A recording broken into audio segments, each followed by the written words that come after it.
On this episode of Lingkod Bayan Diaries, ating tunghayan ang kwento ng isa sa ating mga honor awardees. To be a CSC Pag-asa Group Awardee is such an honor. Hindi namin siya inasahan, so we just wanted to put names on the innovations na naibigay namin sa Davao de Oro. Ako po si Joycel R.O.D., Provincial ICT Officer ng Provincial Government of Davao de Oro, Team Leader ng eGov Technical Team. I'm George Danhil M. Duran, Computer Programmer 3. Ako po si Mr. Wilfredo M. Galagala, Information Technology Officer 2. Ako po si Antonio Isimini, Information Technology Officer 2. Ako po si Antonio Salarda Jr., Computer Maintenance Technologist 2. Kay eGov Technical Team are employees of the Provincial ICT Office of the Provincial Government of Davao de Oro. So kami yung gumagawa ng mga systems and innovations and nagsusupport din sa mga na-implement na mga systems sa iba't ibang departamento ng probinsya. Marami kaming projects, actually our systems number up to 40. Especially during the pandemic, so doon talaga nakita on how useful ICT was. During that time, challenge talaga yung team to produce projects to sustain yung online na operations. So on our part, we tried exploring open source technology. Tapos marami kaming ina-explore na networks. So first yung system is yung CallDedoc. It's a teleconsulting system na na-implement during the COVID. When the OPD services, yung outpatient department services, were stopped, nag-resort to teleconsulting.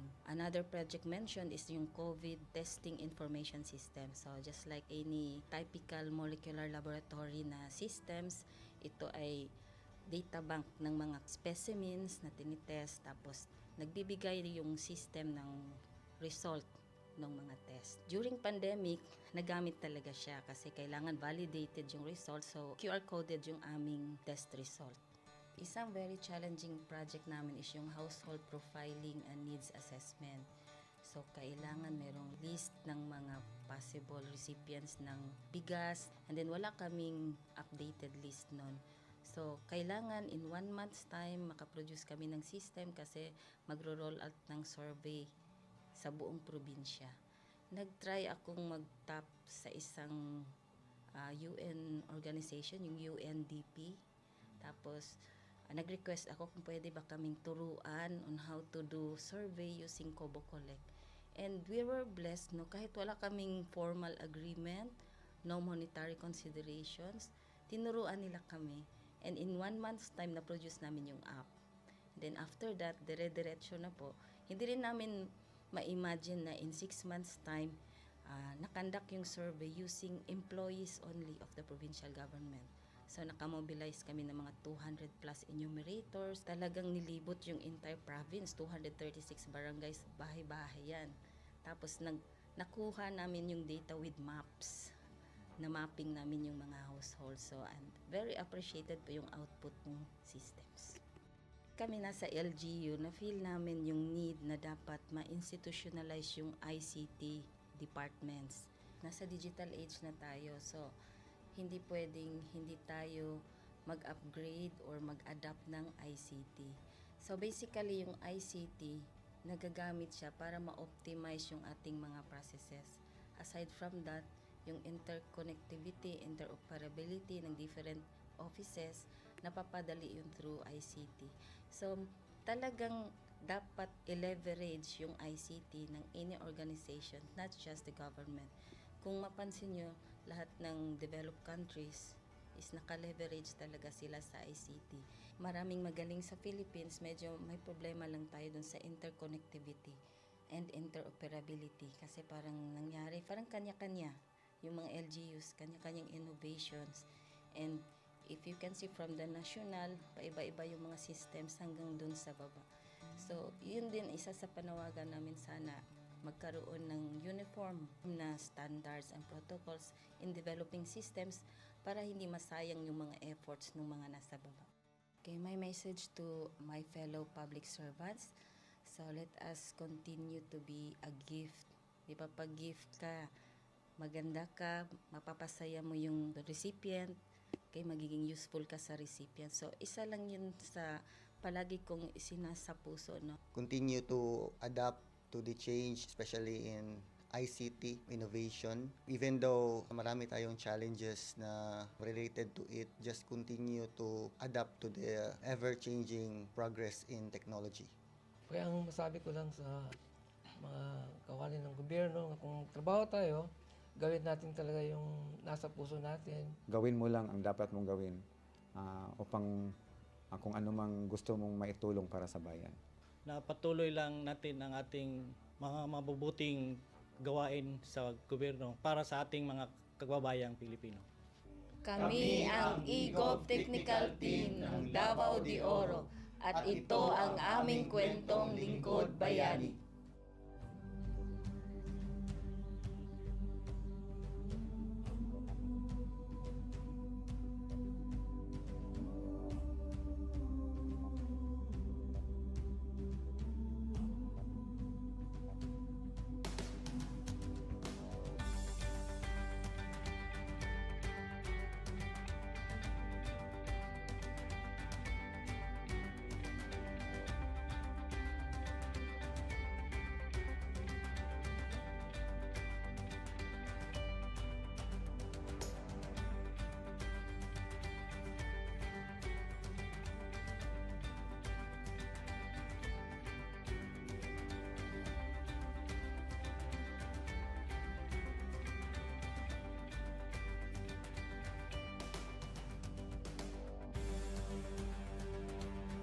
Inyong natunghayan ang kwento ng ating lingkod bayani. Kung ikaw ay may kilalang lingkod bayani, maaari siyang i-nominate sa Honor Awards Program ng Civil Service Commission. For nomination procedures, go to www.csc.gov.ph. See you on the next episode of Lingkod Bayan Diaries.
Good day to all of you.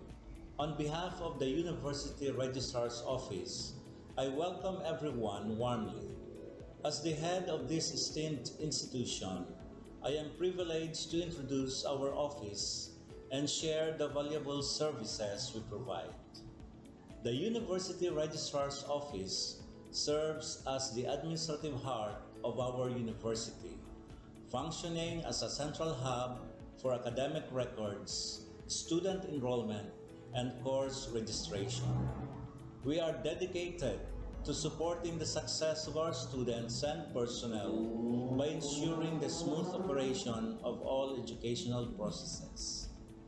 Our mission as an academic unit, the University Registrar's Office, will be taking care of the enrollment, graduation, and records management as it takes custody of academic records of all graduates and the issuance of official academic documents of students and graduates. Whether you are a current student, a prospective applicant, a faculty member, or an alumnus, our dedicated team is here to assist you. From guiding you through the enrollment process to helping you access and maintain your academic records, we are committed to providing exceptional service with efficiency and professionalism. In addition to our core responsibilities, we are continually strive to improve our services by embracing technological advancements and streamlining our operations. We aim to enhance accessibility, transparency, and convenience for all clients, allowing you to focus on what matters most, your education and intellectual growth.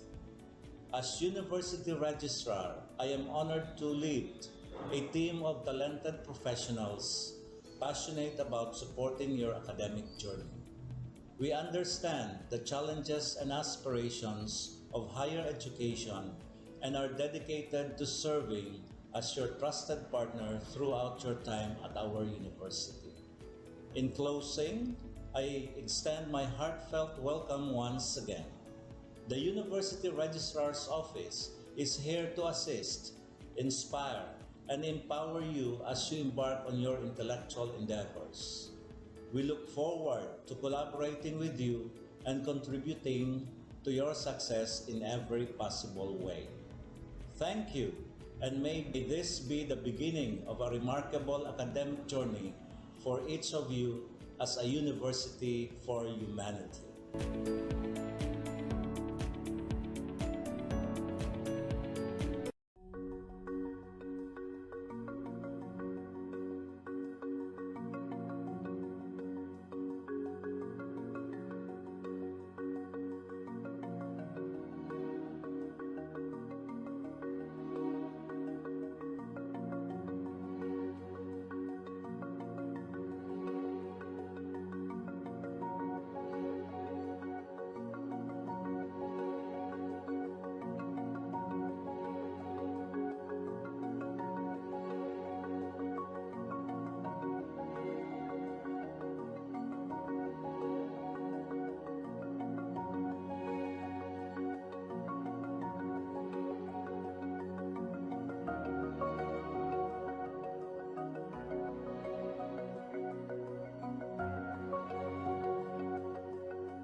Hello there, awesome peeps!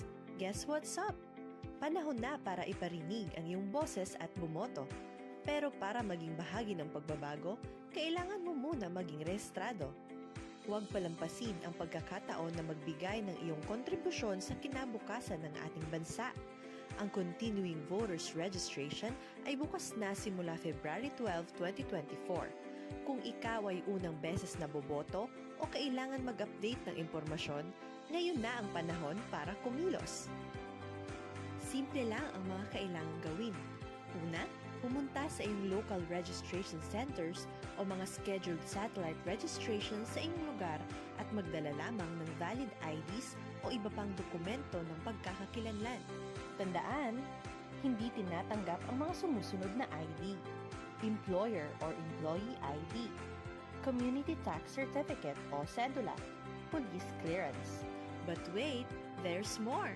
Sa darating February 19 to 20, 2024, gaganapin sa unang pagkakataon ang Bio Kugos Comelec Special Satellite and Register Anywhere Project sa Buseng Gymnasium. Ano ba ito? Ito ang sagot sa ating mga dasal para sa mas malapit at mas madaling pagpaparehistro. Sa pamamagitan ng Register Anywhere Project sites, pwede ka nang magparehistro o mag-update ng impormasyon kahit saang sulok ka man ng Pilipinas. Kaya't ano pang hinihintay mo? Maging bahagi ng pagbabago na gusto mong makita. Huwag palampasin ang pagkakataong ito. Magparehistro na para sa kinabukasan ng ating bansa. O paano ba yan? Kita-kits na lang. Paalam!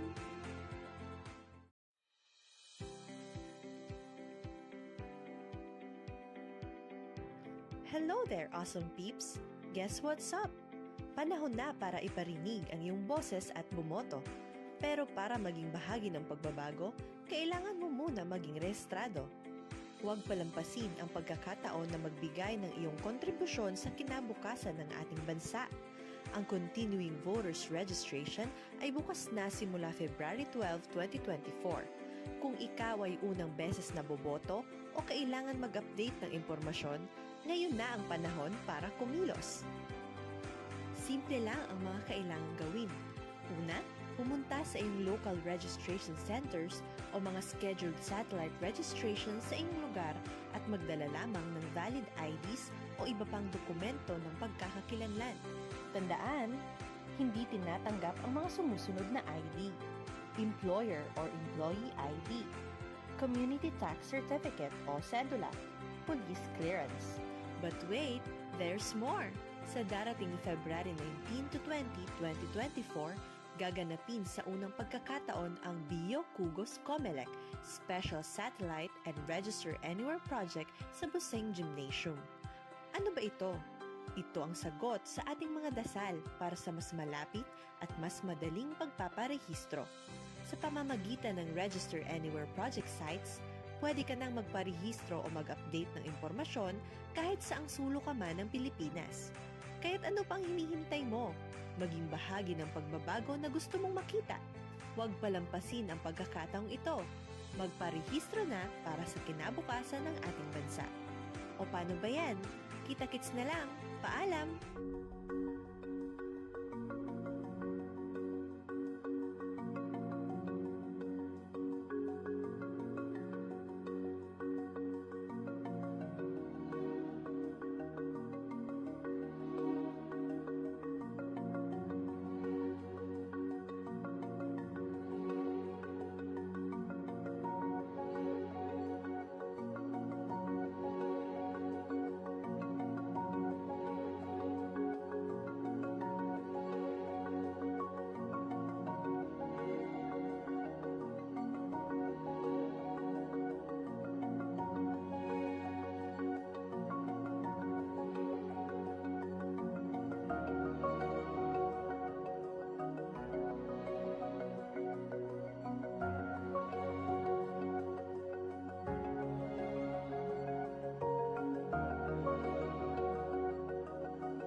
On this episode of Lingkod Bayan Diaries, ating tunghayan ang kwento ng isa sa ating mga honor awardees.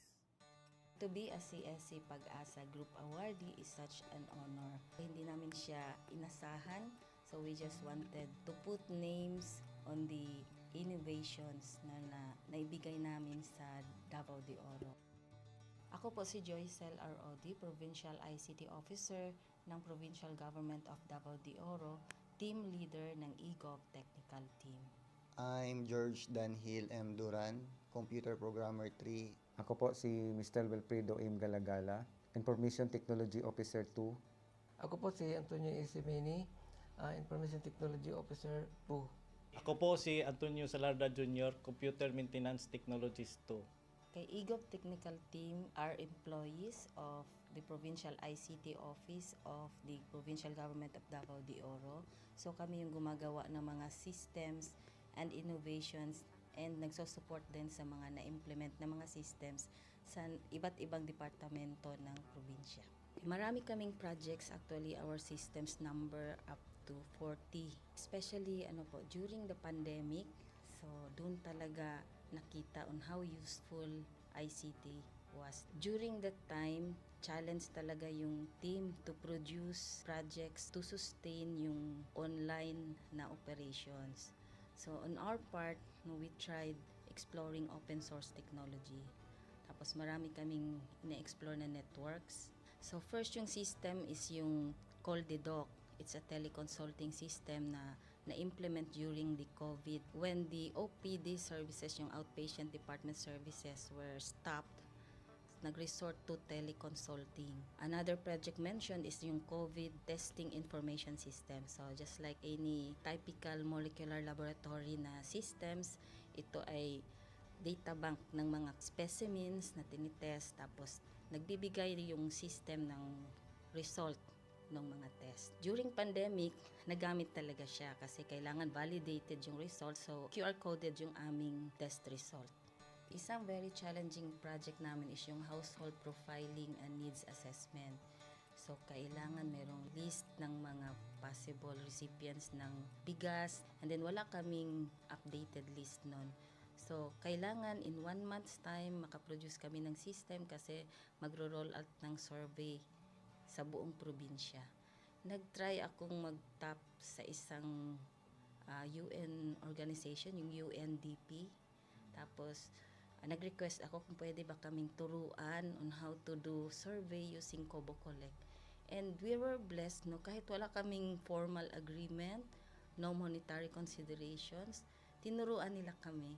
And in 1 month's time, na-produce namin yung app. Then after that, dire-diretso na po.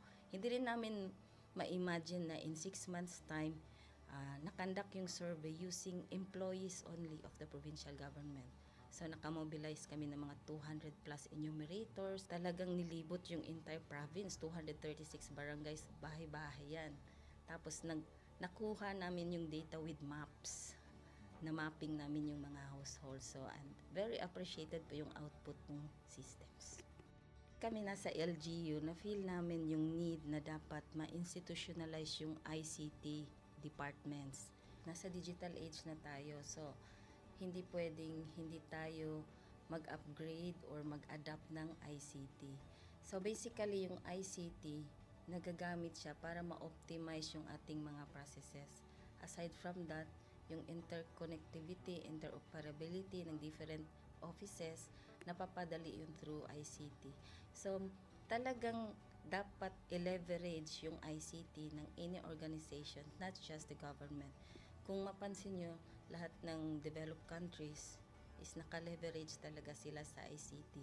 Maraming magaling sa Philippines, medyo may problema lang tayo dun sa interconnectivity and interoperability kasi parang nangyari, parang kanya-kanya yung mga LGUs, kanya-kanyang innovations. And if you can see from the national, paiba-iba yung mga systems hanggang dun sa baba. So, yun din isa sa panawagan namin sana magkaroon ng uniform na standards and protocols in developing systems para hindi masayang yung mga efforts ng mga nasa baba. Okay, my message to my fellow public servants, so let us continue to be a gift. Di ba, pag gift ka, maganda ka, mapapasaya mo yung recipient, kay magiging useful ka sa recipient. So, isa lang yun sa palagi kong isinasa puso, no? Continue to adapt to the change, especially in ICT innovation. Even though marami tayong challenges na related to it, just continue to adapt to the ever-changing progress in technology. Kaya ang masabi ko lang sa mga kawani ng gobyerno, kung trabaho tayo, gawin natin talaga yung nasa puso natin. Gawin mo lang ang dapat mong gawin upang kung ano mang gusto mong maitulong para sa bayan. Na patuloy lang natin ang ating mga mabubuting gawain sa gobyerno para sa ating mga kababayang Pilipino. Kami ang EGOV Technical Team ng Davao de Oro at ito ang aming kwentong Lingkod Bayani.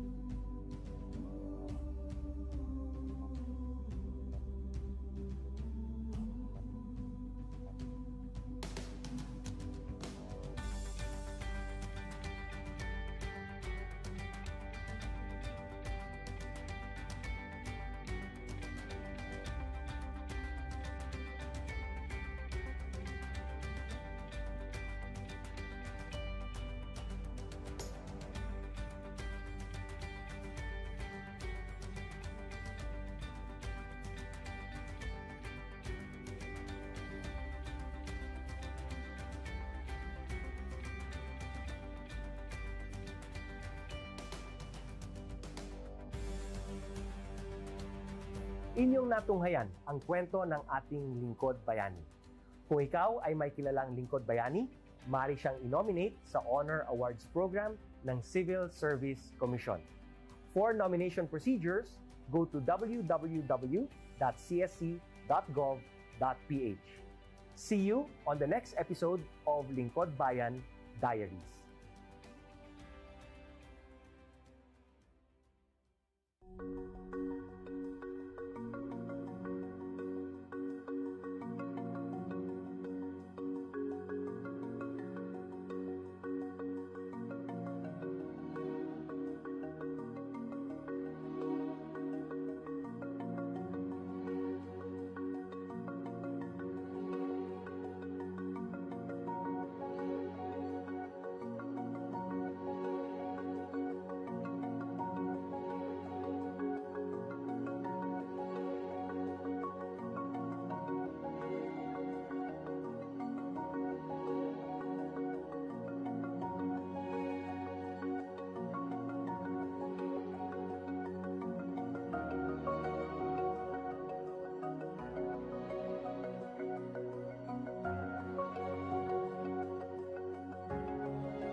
Good day to all of you.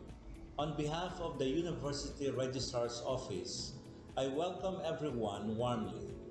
As the head of this esteemed institution, I am privileged to introduce our office and share the valuable services we provide. The University Registrar's Office serves as the administrative heart of our university, functioning as a central hub for academic records, student enrollment, and course registration. We are dedicated to supporting the success of our students and personnel by ensuring the smooth operation of all educational processes. Our mission as an academic unit, the University Registrar's Office, will be taking care of the enrollment, graduation, and records management as it takes custody of academic records of all graduates and the issuance of official academic documents of students and graduates. Whether you are a current student, a prospective applicant, a faculty member, or an alumnus, our dedicated team is here to assist you. From guiding you through the enrollment process to helping you access and maintain your academic records, we are committed to providing exceptional service with efficiency and professionalism. In addition to our core responsibilities, we are continually strive to improve our services by embracing technological advancements and streamlining our operations. We aim to enhance accessibility, transparency, and convenience for all clients, allowing you to focus on what matters most, your education and intellectual growth. As University Registrar, I am honored to lead a team of talented professionals passionate about supporting your academic journey. We understand the challenges and aspirations of higher education and are dedicated to serving as your trusted partner throughout your time at our university. In closing, I extend my heartfelt welcome once again. The University Registrar's Office is here to assist, inspire, and empower you as you embark on your intellectual endeavors. We look forward to collaborating with you and contributing to your success in every possible way. Thank you, and may this be the beginning of a remarkable academic journey for each of you as a university for humanity.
Hello there, awesome peeps! Guess what's up? Panahon na para iparinig ang iyong boses at bumoto. Pero para maging bahagi ng pagbabago, kailangan mo muna maging rehistrado. Huwag palampasin ang pagkakataon na magbigay ng iyong kontribusyon sa kinabukasan ng ating bansa. Ang Continuing Voters Registration ay bukas na simula February 12, 2024. Kung ikaw ay unang beses na boboto o kailangan mag-update ng impormasyon, ngayon na ang panahon para kumilos. Simple lang ang mga kailangang gawin. Una, pumunta sa iyong local registration centers o mga scheduled satellite registration sa inyong lugar at magdala lamang ng valid IDs o iba pang dokumento ng pagkakakilanlan. Tandaan, hindi tinatanggap ang mga sumusunod na ID: Employer or Employee ID, Community Tax Certificate o Cedula, Police Clearance. But wait, there's more! Sa darating February 19 to 20, 2024, gaganapin sa unang pagkakataon ang Bio Kugos Comelec Special Satellite and Register Anywhere Project sa Buseng Gymnasium. Ano ba ito?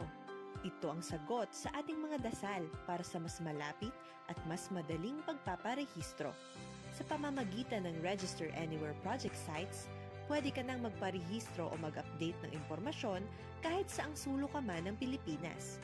Kaya't ano pang hinihintay mo? Maging bahagi ng pagbabago na gusto mong makita. Huwag palampasin ang pagkakataong ito.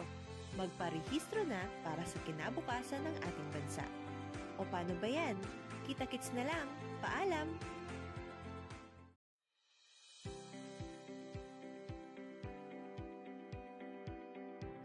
Hello there, awesome peeps! Guess what's up? Panahon na para iparinig ang iyong boses at bumoto. Pero para maging bahagi ng pagbabago, kailangan mo muna maging rehistrado. Huwag palampasin ang pagkakataon na magbigay ng iyong kontribusyon sa kinabukasan ng ating bansa. Ang Continuing Voters Registration ay bukas na simula February 12, 2024. Kung ikaw ay unang beses na boboto o kailangan mag-update ng impormasyon, ngayon na ang panahon para kumilos. Simple lang ang mga kailangang gawin. Una, pumunta sa iyong local registration centers o mga scheduled satellite registration sa inyong lugar at magdala lamang ng valid IDs o iba pang dokumento ng pagkakakilanlan. Tandaan, hindi tinatanggap ang mga sumusunod na ID: Employer or Employee ID, Community Tax Certificate o Cedula, Police Clearance. But wait, there's more! Sa darating February 19 to 20, 2024, gaganapin sa unang pagkakataon ang Bio Kugos Comelec Special Satellite and Register Anywhere Project sa Buseng Gymnasium. Ano ba ito? Ito ang sagot sa ating mga dasal para sa mas malapit at mas madaling pagpaparehistro. Sa pamamagitan ng Register Anywhere Project sites, pwede ka nang magparehistro o mag-update ng impormasyon kahit saang sulok ka man ng Pilipinas. Kaya't ano pang hinihintay mo? Maging bahagi ng pagbabago na gusto mong makita. Huwag palampasin ang pagkakataong ito. Magparehistro na para sa kinabukasan ng ating bansa. O paano ba yan? Kita-kits na lang. Paalam!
On this episode of Lingkod Bayan Diaries, ating tunghayan ang kwento ng isa sa ating mga honor awardees. To be a CSC Pag-asa Group Awardee is such an honor. Hindi namin siya inasahan, so we just wanted to put names on the innovations na naibigay namin sa Davao de Oro. Ako po si Joycel R.O.D., Provincial ICT Officer ng Provincial Government of Davao de Oro, Team Leader ng eGov Technical Team. I'm George Danhil M. Duran, Computer Programmer 3. Ako po si Mr. Wilfredo M. Galagala, Information Technology Officer 2. Ako po si Antonio Isimeni, Information Technology Officer 2. Ako po si Antonio Salarda Jr., Computer Maintenance Technologist 2. Kay eGov Technical Team are employees of the Provincial ICT Office of the Provincial Government of Davao de Oro. So kami yung gumagawa ng mga systems and innovations and nagsusupport din sa mga na-implement na mga systems sa iba't ibang departamento ng probinsya.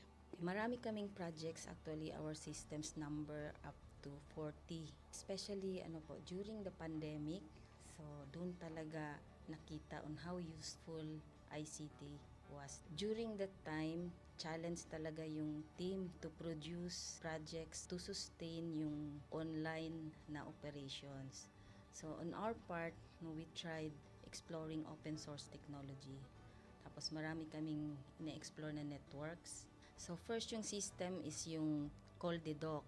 It's a teleconsulting system na na-implement during the COVID. When the OPD services, yung outpatient department services were stopped, nag-resort to teleconsulting. Another project mentioned is yung COVID testing information system. So just like any typical molecular laboratory na systems, ito ay data bank ng mga specimens na tinitest, tapos nagbibigay yung system ng result ng mga test. During pandemic, nagamit talaga siya kasi kailangan validated yung result, so QR coded yung aming test result.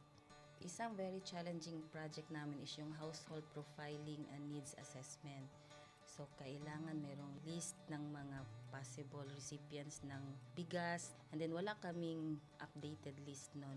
So, kailangan in 1 month's time makaproduce kami ng system kasi magro-roll out ng survey sa buong probinsya.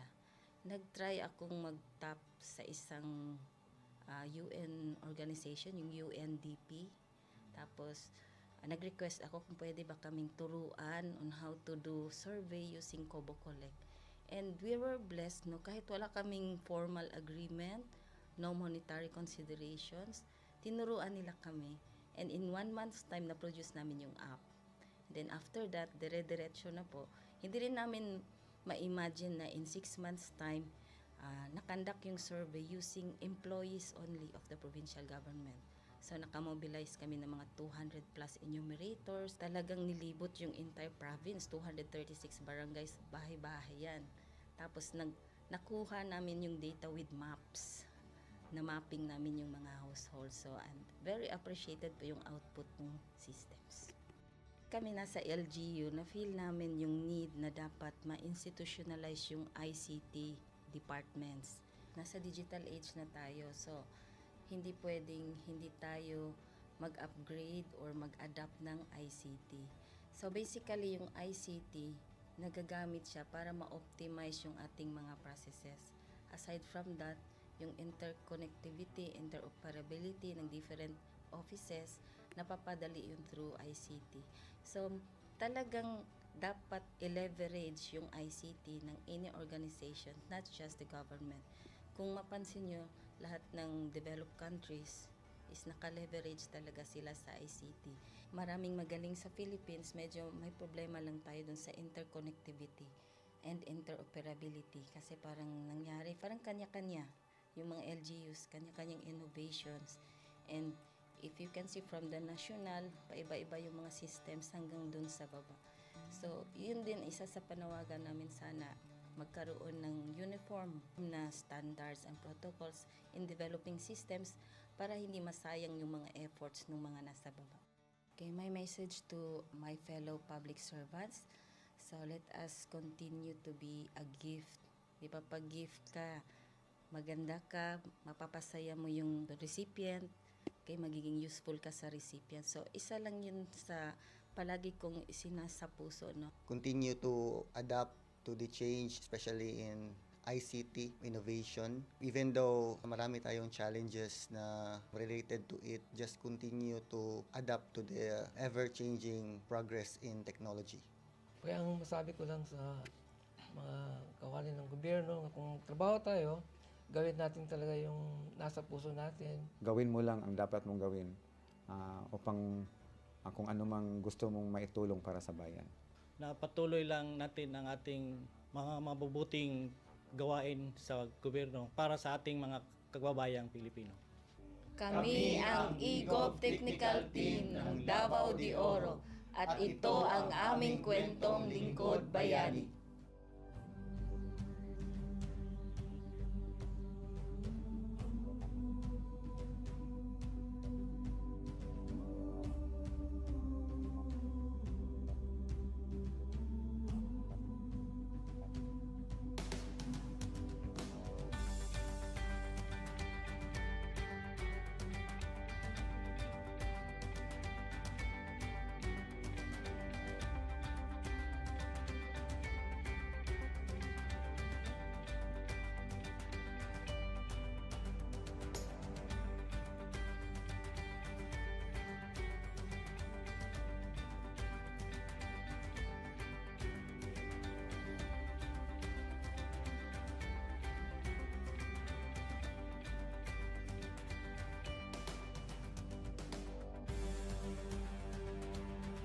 Inyong natunghayan ang kwento ng ating lingkod bayani. Kung ikaw ay may kilalang lingkod bayani, maaari siyang i-nominate sa Honor Awards Program ng Civil Service Commission. For nomination procedures, go to www.csc.gov.ph. See you on the next episode of Lingkod Bayan Diaries.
Good day to all of you. On behalf of the University Registrar's Office, I welcome everyone warmly. As the head of this esteemed institution, I am privileged to introduce our office and share the valuable services we provide. The University Registrar's Office serves as the administrative heart of our university, functioning as a central hub for academic records, student enrollment, and course registration. We are dedicated to supporting the success of our students and personnel by ensuring the smooth operation of all educational processes. Our mission as an academic unit, the University Registrar's Office, will be taking care of the enrollment, graduation, and records management as it takes custody of academic records of all graduates and the issuance of official academic documents of students and graduates. Whether you are a current student, a prospective applicant, a faculty member, or an alumnus, our dedicated team is here to assist you. From guiding you through the enrollment process to helping you access and maintain your academic records, we are committed to providing exceptional service with efficiency and professionalism. In addition to our core responsibilities, we are continually strive to improve our services by embracing technological advancements and streamlining our operations. We aim to enhance accessibility, transparency, and convenience for all clients, allowing you to focus on what matters most, your education and intellectual growth. As University Registrar, I am honored to lead a team of talented professionals passionate about supporting your academic journey. We understand the challenges and aspirations of higher education and are dedicated to serving as your trusted partner throughout your time at our university. In closing, I extend my heartfelt welcome once again. The University Registrar's Office is here to assist, inspire, and empower you as you embark on your intellectual endeavors. We look forward to collaborating with you and contributing to your success in every possible way. Thank you, and may this be the beginning of a remarkable academic journey for each of you as a university for humanity.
Hello there, awesome peeps! Guess what's up? Panahon na para iparinig ang iyong boses at bumoto. Pero para maging bahagi ng pagbabago, kailangan mo muna maging rehistrado. Huwag palampasin ang pagkakataon na magbigay ng iyong kontribusyon sa kinabukasan ng ating bansa. Ang Continuing Voters Registration ay bukas na simula February 12, 2024. Kung ikaw ay unang beses na boboto o kailangan mag-update ng impormasyon, ngayon na ang panahon para kumilos.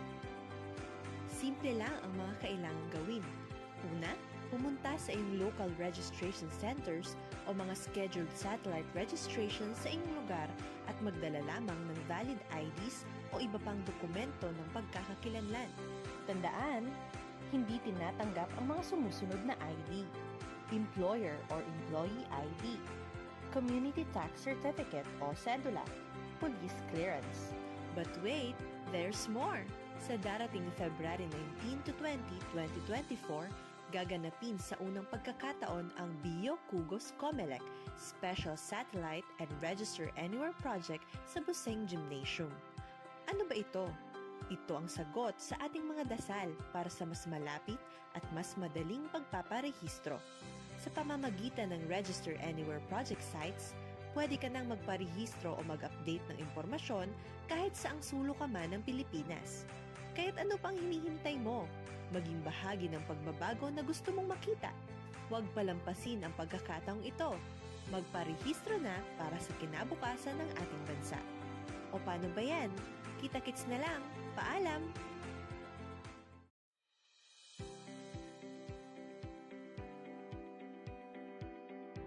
Hello there, awesome peeps! Guess what's up? Panahon na para iparinig ang iyong boses at bumoto. Pero para maging bahagi ng pagbabago, kailangan mo muna maging rehistrado. Huwag palampasin ang pagkakataon na magbigay ng iyong kontribusyon sa kinabukasan ng ating bansa. Ang Continuing Voters Registration ay bukas na simula February 12, 2024. Kung ikaw ay unang beses na boboto o kailangan mag-update ng impormasyon, ngayon na ang panahon para kumilos. Simple lang ang mga kailangang gawin. Una, pumunta sa iyong local registration centers o mga scheduled satellite registration sa inyong lugar at magdala lamang ng valid IDs o iba pang dokumento ng pagkakakilanlan. Tandaan, hindi tinatanggap ang mga sumusunod na ID: Employer or Employee ID, Community Tax Certificate o Cedula, Police Clearance. But wait, there's more! Sa darating February 19 to 20, 2024, gaganapin sa unang pagkakataon ang Bio Kugos Comelec Special Satellite and Register Anywhere Project sa Buseng Gymnasium. Ano ba ito? Ito ang sagot sa ating mga dasal para sa mas malapit at mas madaling pagpaparehistro. Sa pamamagitan ng Register Anywhere Project sites, pwede ka nang magparehistro o mag-update ng impormasyon kahit saang sulok ka man ng Pilipinas. Kaya't ano pang hinihintay mo? Maging bahagi ng pagbabago na gusto mong makita. Huwag palampasin ang pagkakataong ito. Magparehistro na para sa kinabukasan ng ating bansa. O paano ba yan? Kita-kits na lang. Paalam!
On this episode of Lingkod Bayan Diaries, ating tunghayan ang kwento ng isa sa ating mga honor awardees.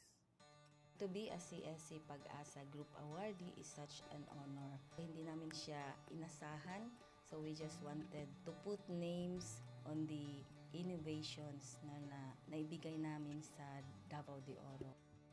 Ako po si Joycel R. Odi, Provincial ICT Officer ng Provincial Government of Davao de Oro, Team Leader ng eGov Technical Team. I'm George Danhil M. Duran, Computer Programmer 3. Ako po si Mr. Wilfredo M. Galagala, Information Technology Officer 2. Ako po si Antonio Isimini, Information Technology Officer 2. Ako po si Antonio Salarda Jr., Computer Maintenance Technologist 2.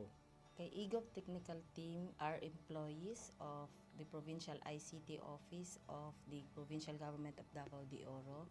So kami yung gumagawa ng mga systems and innovations and nagsusupport din sa mga na-implement na mga systems sa iba't ibang departamento ng probinsya. Marami kaming projects, actually our systems number up to 40. Especially during the pandemic, so doon talaga nakita on how useful ICT was. During that time, challenge talaga yung team to produce projects to sustain yung online na operations. So on our part, we tried exploring open source technology. Tapos marami kaming ina-explore na networks. So first yung system is yung CallDedoc. It's a teleconsulting system na na-implement during the COVID. When the OPD services, yung outpatient department services, were stopped, nag-resort to teleconsulting. Another project mentioned is yung COVID testing information system. So just like any typical molecular laboratory na systems, ito ay data bank ng mga specimens na tinitest, tapos nagbibigay yung system ng result ng mga test. During pandemic, nagamit talaga siya kasi kailangan validated yung result, so QR coded yung aming test result. Isang very challenging project namin is yung household profiling and needs assessment.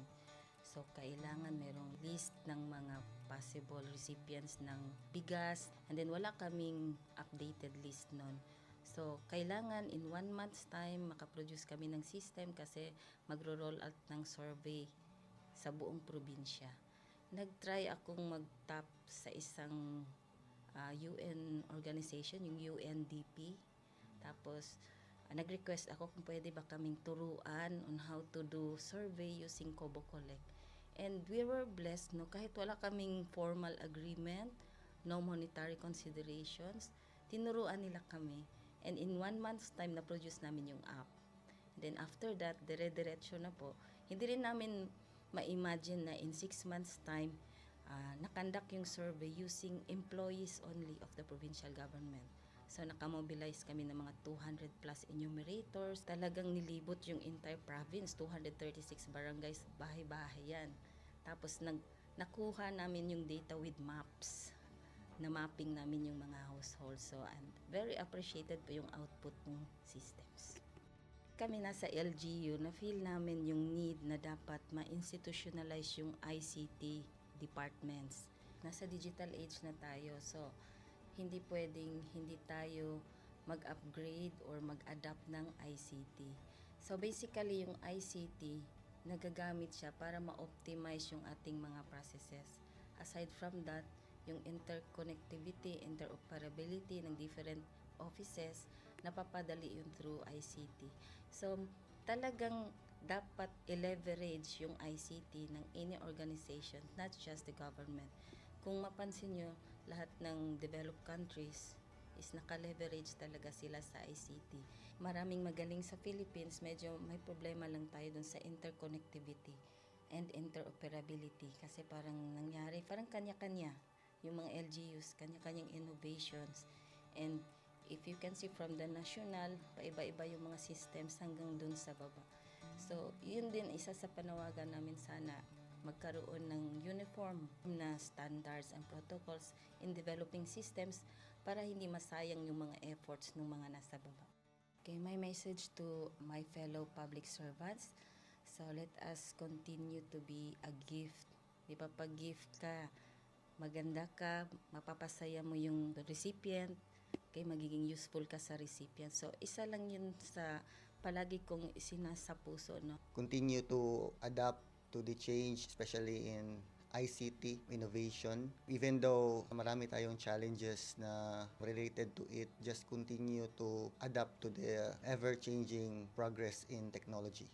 Kaya ang masabi ko lang sa mga kawani ng gobyerno, kung trabaho tayo, gawin natin talaga yung nasa puso natin. Gawin mo lang ang dapat mong gawin upang kung ano mang gusto mong maitulong para sa bayan. Na patuloy lang natin ang ating mga mabubuting gawain sa gobyerno para sa ating mga kababayang Pilipino. Kami ang EGOV Technical Team ng Davao de Oro at ito ang aming kwentong Lingkod Bayani.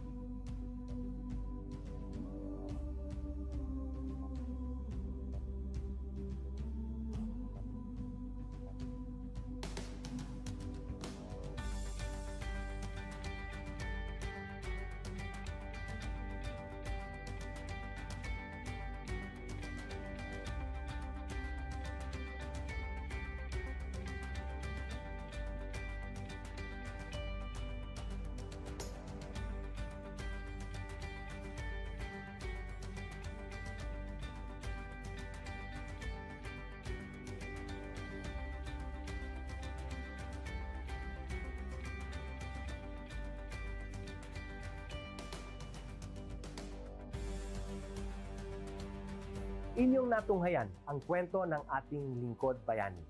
Kung ikaw ay may kilalang lingkod bayani, maaari siyang i-nominate sa Honor Awards Program ng Civil Service Commission. For nomination procedures, go to www.csc.gov.ph. See you on the next episode of Lingkod Bayan Diaries.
Good day to all of you.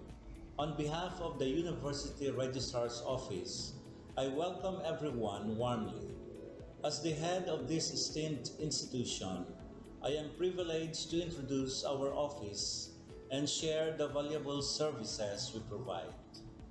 The University Registrar's Office serves as the administrative heart of our university, functioning as a central hub for academic records, student enrollment, and course registration.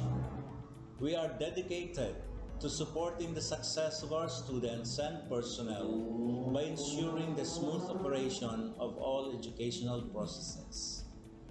Our mission as an academic unit, the University Registrar's Office, will be taking care of the enrollment, graduation, and records management as it takes custody of academic records of all graduates and the issuance of official academic documents of students and graduates.